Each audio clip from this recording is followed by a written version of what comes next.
Menyenggol kemampuan Danantara yang cuma naruh uang di surat utang negara, ogah melibatkan APBN dalam utang HUS, pakai hacker bereskan Cortex, ancam penjarakan importir pakaian bekas.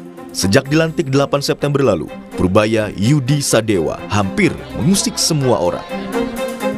Soal impor baju bekas, Purbaya bilang akan memberikan sanksi terhadap importir pakaian bekas ilegal, mulai dari denda, penjara, hingga larangan impor seumur hidup. Menurutnya, ini dilakukan demi melindungi industri tekstil dan produk dalam negeri.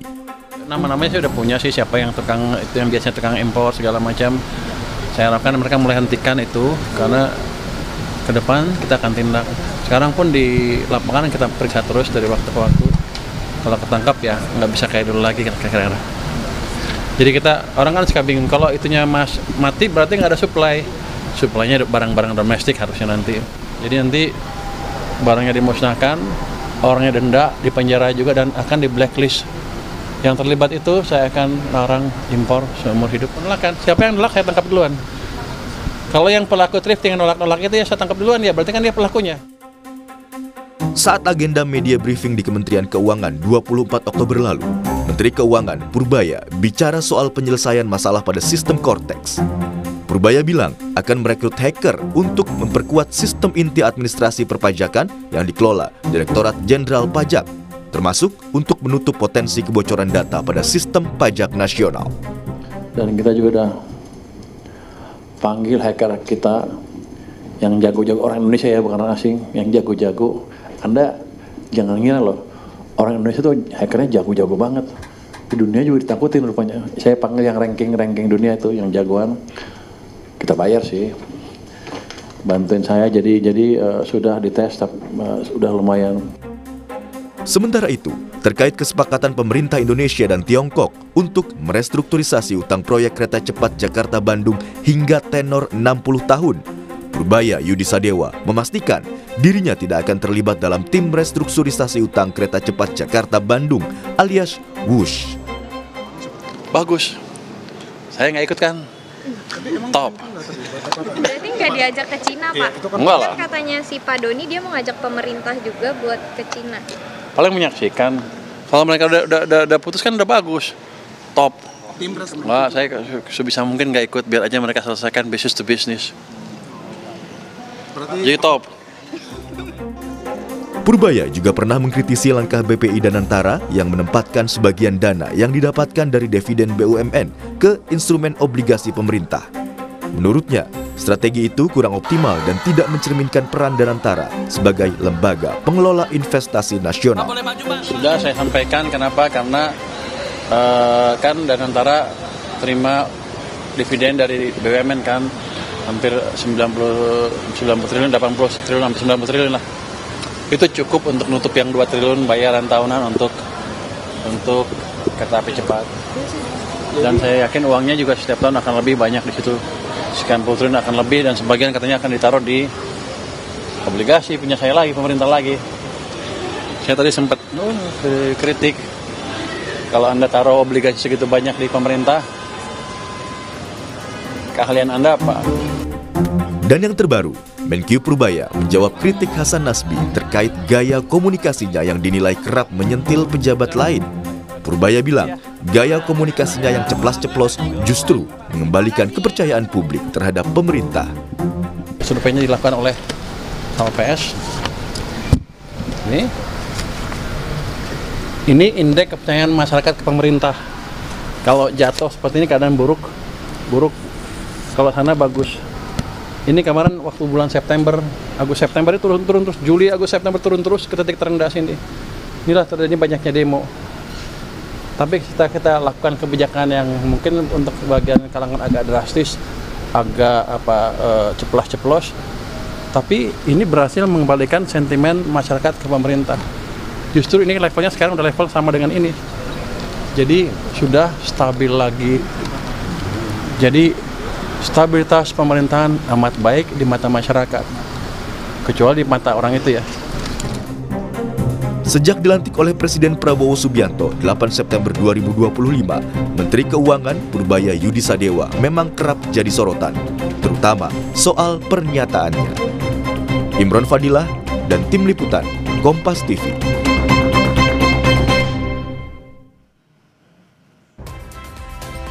Saudara, tidak ada yang luput dari senggolan Menkeu Purbaya Yudi Sadewa. Sebenarnya siapa yang ingin Menkeu yakinkan? Kompas Bisnis akan tanyakan kepada Fahrul Fulvian, Kepala Ekonom dan Head of Fixed Income Research Trimegah Sekuritas Indonesia. Selamat pagi Mas Fahrul. Iya, selamat pagi Mas Bre, apa kabarnya? Ya baik, Alhamdulillah Mas Fahrul. Mas Fahrul, ini kalau kita lihat kayaknya Pak Purbaya nih senggol sanasi ini nih, gebrakannya banyak banget. Himbara, cukai rokok nggak naik, dan antara dibilang malas berkeringat. Ada WUS juga, kilang Pertamina, pakai hacker benerin Cortex. Sekarang sampai-sampai baju bekas ilegal juga mau dijegal nih. Sebenarnya siapa sih Mas Fahrul yang ingin Menkeu Purbaya yakinkan, dan siapa sebenarnya yang perlu untuk diyakinkan oleh Pak Menkeu ini, Mas? Nah iya Mas, tapi sebenarnya kita harus lihat lagi kenapa Menteri Keuangan itu melakukan hal seperti itu. Kalau yang kita lihat kan sebenarnya bertahun-tahun terkait dengan pendapatan negara, perpajakan, dan aktivitas ekonomi, perubahan strukturalnya itu agak mandek. Seperti contohnya ilegalitas ya, ada impor ilegal, ada rokok ilegal, yang mana dua-duanya itu double kill. Menghancurkan ekonomi, di satu sisi juga itu juga membuat pendapatan negara turun. Nah, kalau memang mau memperbaiki keuangan negara, memang hal ini yang aku lihat itu harus dilakukan.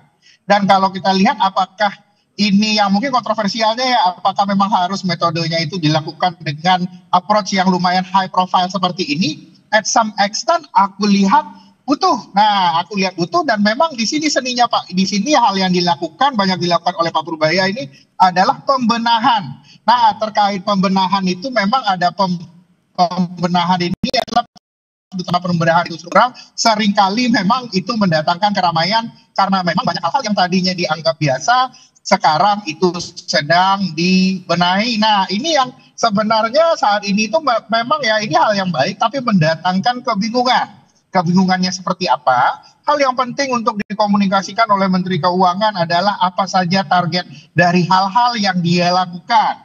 Dia harus cerita misalnya dengan melakukan penertiban impor ilegal, berarti pendapatan negara dari bea masuk akan dapat masuk berapa banyak. Nah, ini yang aku lihat harus dikomunikasikan dengan tepat sehingga semua orang jadi tahu ini targetnya mau ngapain sebenarnya. Dan kalau ini bisa tercapai, harusnya investor juga semakin senang, kira-kira seperti itu. Jadi nggak cuma heboh membenahi yang memang perlu dibenahi, tapi targetnya harus jelas ya, biar investor juga bisa yakin. Targetnya gitu ya. harus jelas, benar, targetnya harus jelas. Oke, baik. Mas Fahrul, kalau kita lihat jangka pendek 3 bulan ke belakang, ini kita lihat investor asing sudah mulai akumulasi beli nih di pasar saham. Tapi kalau kita tarik 1 tahun, dana panas yang keluar dari saham kita ini ada 85,59 triliun rupiah nih. Nah, sebenarnya berapa lama kira-kira investor saham ini memberikan deadline lah ke Pak Menkeu soal ini? Sebenarnya kalau melihat deadline ya, kalau kita lihat ya investor saham mulai mengapresiasi data money supply Indonesia yang mulai naik. Dan data loan growth sebenarnya kemungkinan besar bulan depan udah double digit pertumbuhannya. Saya lihat pasar saham sih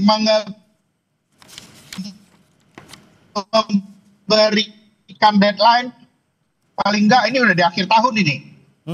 Di akhir tahun, dan di akhir tahun apa yang harus kita lihat? Kita harus lihat belanja akhir tahun, Pak. Akhir tahun belanja Natal dan tahun baru. Kalau belanja pemerintah dan juga belanja masyarakat naiknya bisa banyak, di akhir tahun itu bisa menjadi salah satu instrumen kepercayaan yang penting untuk kita lihat. Karena sebenarnya ya instrumen untuk mengembalikan likuiditas ini dampaknya seharusnya cepat. Nah, dibandingkan kebijakan moneter biasa yang biasanya itu ya kalau potong bunga dampaknya 6 bulan sampai 1 tahun. Nah, ini yang kita lihat. Sebenarnya memang sudah approaching deadline. Mari kita lihat data bulan November dan Desember ini, Mas. Oke, berarti paling tidak akhir tahun ya, Mas Fahrul, kita lihat bagaimana kemudian akhir tahun immediate sudah likuiditas sudah banyak. Bunga kalau yang nabung di perbankan, bunga depositonya udah turun, imbal hasil obligasi udah turun, IHSG udah sering di atas 8.300, seharusnya ini juga sudah menjadi optimisme baru pada dasarnya. Ini yang harus dibuktikan nanti di akhir tahun. Oke, baik. Mas Farul, kalau kita lihat nih, kami masih coba utak-utik data market ini. Kalau ngomongin market kan nggak cuma saham nih ya, Mas Farul. Ya ada SBN, ada SRBI, ada rupiah juga. Nah, kalau ditarik dari awal tahun, ini data yang positif cuma SBN kayaknya. Pak Purbaya juga udah bilang nih, karena kita yield SBN tenor 10 tahun itu sudah di 5,9%. Nah, tapi sebenarnya kalau kita ngomongin soal konteks trust, ini kenapa cuma ada di SBN doang nih kemudian data positifnya? Ganjalannya di mana, Mas Farul? Kalau kita lihat sebenarnya IHSG ini naiknya udah luar biasa loh, Mas. Berapa ini kita mungkin udah one of the best juga ya di Asia, sekarang udah di 8.300. Ya, kalau kita lihatnya ganjalan di trustnya ini ya yang belum dikomunikasikan dengan baik oleh pemerintah, ini target dari kebijakan yang baru. Soalnya kan rezim fiskalnya sudah berbeda, Mas. Kalau jangan overgrowth, sekarang sudah berubah, kita ingin fiskal yang lebih aktif, kita ingin masyarakat yang mendapatkan benefit langsung dari anggaran negara, ini yang harus kita kasih lihat targetnya ini bagaimana. Ini yang paling penting. Target itu harus eksplisit. Misalnya terutama untuk program pemerintah, itu harus clear. Misalnya target makan bergizi gratis berapa serving akhir tahun, berapa serving akhir tahun depan, itu adalah target-target eksplisit yang harus dimunculkan di kondisi saat ini. Karena memang fiskalnya berbeda. Dan juga terkait dengan berbagai perubahan approach ya, contohnya untuk belanja daerah, seperti kita dengar kemarin beberapa perdebatan soal simpanan Pemda di Bank Indonesia, itu juga harus secara clear diceritakan apa saja target-target dari kebijakan-kebijakan yang diambil ini. Nah, yang penting kalau kita di pasar itu butuhnya itu guidance, Pak. Kondisi berubah, approach berubah, tidak apa-apa, kita mengerti kondisinya sudah berubah, tapi tetap harus ada arahan, tetap ada guidance-nya. Nah, ini yang masih hilang ini guidance-nya. Itu kita lihat. Dan ini harus dikomunikasikan bersama lewat koordinasi otoritas moneter dari BI dan juga Kementerian Keuangan. Saran saya, contohlah Abenomics di Jepang tahun 2013, yang mana mereka secara bersama itu memberikan komunikasi target moneter seperti apa, target fiskal seperti apa, sehingga nantinya kepercayaan bisa tumbuh. Kira-kira seperti itu. Selain target, ini adalah zamannya koordinasi. Ya, Mas ya. Target dan arahan ini perlu kita perjelas lagi gitu ya, kalau misalnya mau menaikkan investor. Tapi arahan sebenarnya sudah ada. Arahan sudah ada. Kayak kemarin Pak Purbaya eksplisit bilang interest rate berapa itu yang menurut fiskal ideal. Dia udah cerita kan. Ya, itu kan guidance saja untuk pemerintah, targetnya harus dilihat. Targetnya pertumbuhan ekonomi sekian, perubahan Gini ratio itu harus dilihat. Oke, baik. Tapi Mas Fahrul, yang menarik juga kan ini Pak Purbaya sudah mulai menyentuh ke ranah baju bekas ilegal ini ya, dan rencananya bakal dipenjarain juga dan juga minta dendanya gitu. Nah, tahan dulu Mas Fahrul, apakah kita perlu Menteri Keuangan melakukan ini semua? Kita akan jawab setelah jeda berikut ini. Tetap bersama kami saudara di Kompas Bisnis.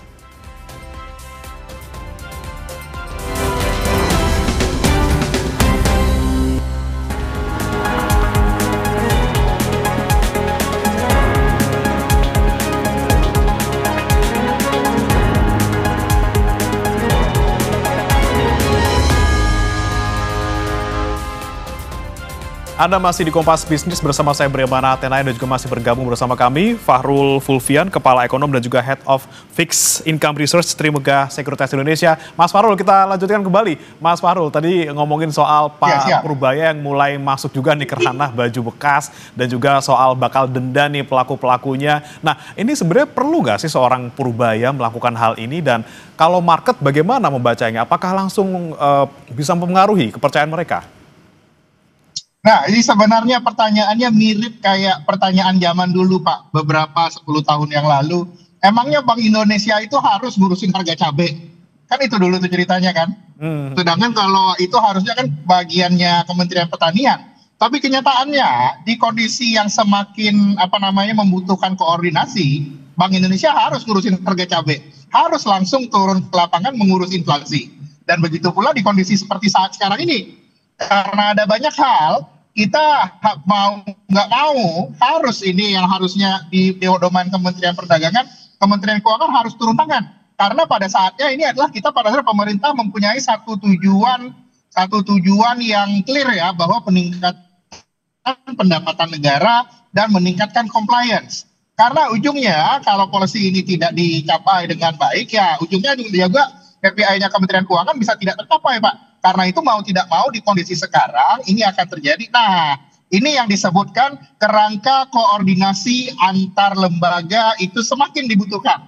Sehingga tidak satu menteri tidak main sendiri-sendiri. Ini sebenarnya yang aku lihat ya, ada urgensi yang waktu itu saya sempat keluarkan sebuah ide bahwa Indonesia itu harus punya komite stabilitas sektorial. Nah, ini dia termasuk untuk mengurus bagian terkait dengan baju impor ilegal yang lain-lain yang meresahkan ini, Pak. Kan kalau sistem keuangan udah ada komitenya ya, sektorial juga ada. Mungkin konsepnya mirip seperti UKP 4 yang ada di beberapa tahun yang lalu ya. Itu harus dihidupkan lagi karena berbagai isu di masyarakat kita dan juga di perekonomian kita bukan hanya isu satu kementerian, tidak ada isu ini sektoral. Yang ada sekarang sebenarnya adalah isu nasional yang harus di-solve kalau mau meningkatkan kapasitas fiskal kita, kira-kira seperti itu. Bahkan tidak hanya Menko ya, harus koordinasi antar lembaga gitu, Mas Fahrul ya. Harus koordinasi antar lembaga, sama kayak BI tadi. Ya. BI mau nggak mau sekarang harus ngurusin harga cabai, nggak bisa ngurusin moneter aja. Oke, baik, harus turun lapangan semua, turun gunung semua. Mas, iya, tapi kalau kita lihat indikator kesuksesan dari kebijakan Prubaya ini apa sih? Apakah cuma kita lihat dari market, misalnya di saham, SBN, ataupun SRBI, ataupun rupiah? Apalagi Mas, kira-kira indeks kesuksesan dari apa yang dilakukan oleh Pak Prubaya? Nah, pada dasarnya misi Pak Prubaya ini kan menurunkan kembali uang ke masyarakat, Pak. Keberhasilan Pak Prubaya saya lihat akan sangat ditentukan apakah liburan Natal tahun ini lebih ramai daripada tahun lalu. Apakah nanti ketika libur Ramadan itu sudah lebih ramai juga dibandingkan tahun lalu? Kalau memang kondisinya lebih ramai, ada spot kondisi recovery-nya tercapai, maka bisa kita bilang secara sektorial yang di masyarakat merasakan kebijakannya itu berhasil. Nah, kalau untuk data makronya apa yang kita lihat, habis ini kita harus lihat data perputaran uang alias velocity of money yang belum balik lagi ke level sebelum COVID.